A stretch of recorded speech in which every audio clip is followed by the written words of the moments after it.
Assalamualaikum warahmatullahi wabarakatuh.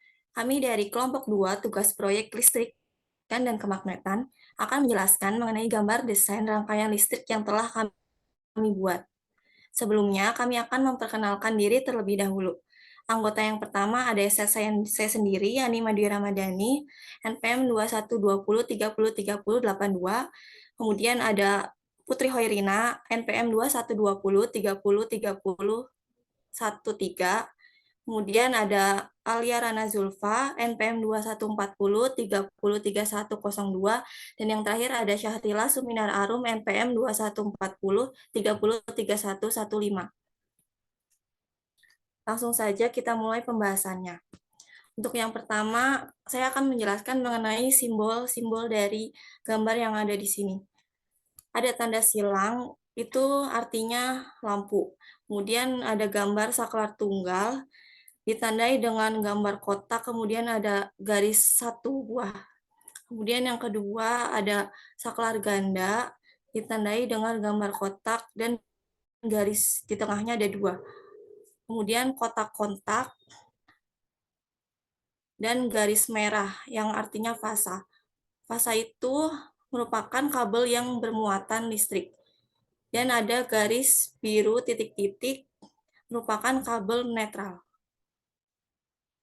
Selanjutnya akan dijelaskan oleh teman saya.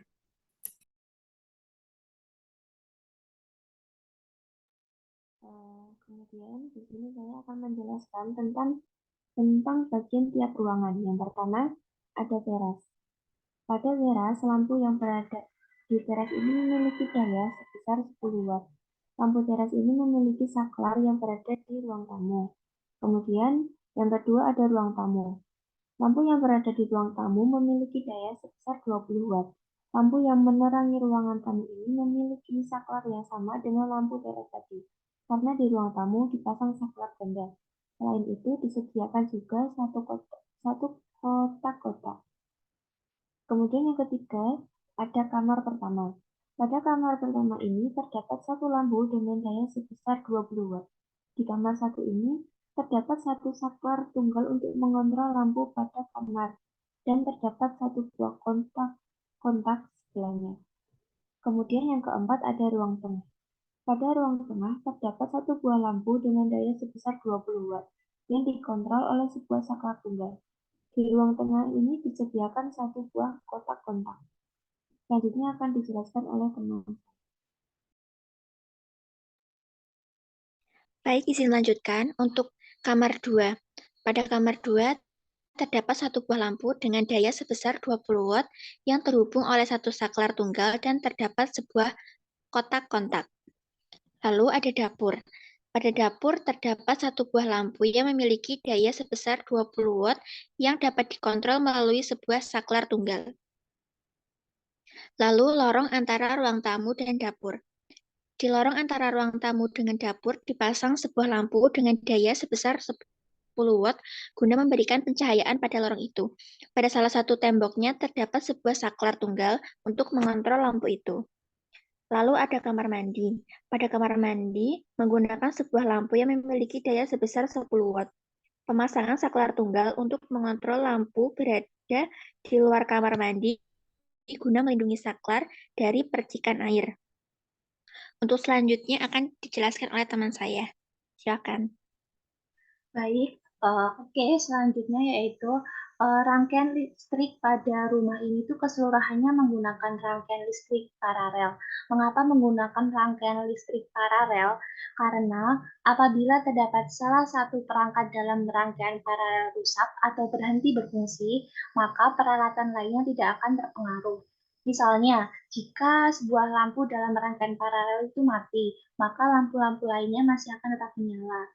Nah, sedangkan apabila menggunakan rangkaian seri itu, jika satu komponen rusak, maka rangkaian keseluruhan akan terputus dan semua peralatan akan mati.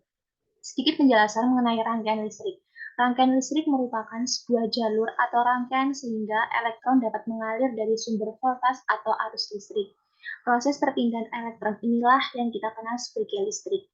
Elektron dapat mengalir pada material penghantar arus listrik, yaitu konduktor. Oleh karena itu, kabel dipakai pada rangkaian listrik karena kabel terbuat dari tembaga yang dapat menghantarkan arus listrik. Tempat di mana elektron masuk ke dalam rangkaian listrik dinamakan dengan sumber listrik.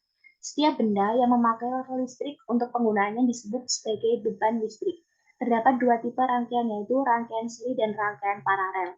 Rangkaian seri dan rangkaian paralel dapat dikombinasikan sehingga dapat menjadi rangkaian kombinasi atau rangkaian gabungan.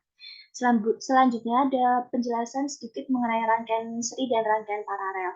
Rangkaian seri merupakan sebuah rangkaian listrik yang komponennya disusun secara berderet hanya melalui satu jalur aliran listrik. Pada rangkaian seri, arus listrik yang mengalir besarnya sama setiap elemen. Sedangkan rangkaian paralel merupakan sebuah rangkaian listrik yang komponennya disusun sejajar di mana terdapat lebih dari satu jalur listrik atau bercabang secara paralel. Sesuai dengan hukum Kirchhoff 1, arus listrik yang masuk harus sama dengan arus keluar. Sehingga pada rangkaian paralel, besarnya arus sebelum masuk ke cabang sama dengan besar arus setelah keluar dari cabang. Sekian pemaparan penjelasan dari rangkaian listrik kelompok kami. Mohon maaf apabila ada kekurangan dan salah kata. Sekian. Wassalamualaikum warahmatullahi wabarakatuh.